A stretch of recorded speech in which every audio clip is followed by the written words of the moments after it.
Selanjutnya kita akan menuju ke Dieng Wonosobo, Tribuners. Di sana ada banyak tempat wisata yang bisa Anda kunjungi saat libur tiba.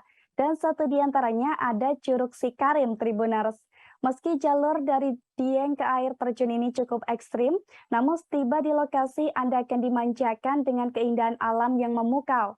Sebab Curug Sikarim ini berada di antara perbukitan yang indah dan bisa memanjakan mata Anda, Tribuners.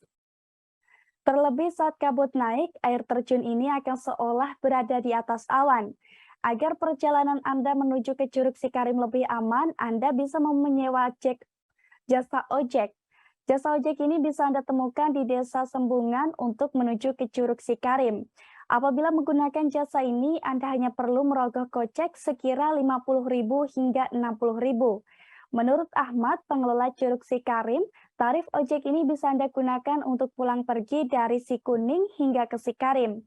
Diketahui sebelumnya, Sikunir ini sendiri merupakan tempat wisata yang berada di Desa Sembungan atau desa tertinggi di Pulau Jawa. Untuk masuk wisata ini pun cukup terjangkau, Tribuners, yakni hanya sebesar Rp10.000 per orang. Namun selain tiket masuk, pengunjung yang membawa sepeda motor juga harus membayar parkir. Menurut Ahmad, parkir motor di wisata ini dibanderol dengan harga Rp3.000, sementara untuk tarif parkir mobil seharga Rp5.000. Sedangkan untuk jam bukanya, Curug Sikarim buka dari pagi sekira pukul 7 waktu Indonesia Barat hingga pukul 17 waktu Indonesia Barat. Terima kasih sudah nonton. Jangan lupa like, subscribe, dan share ya.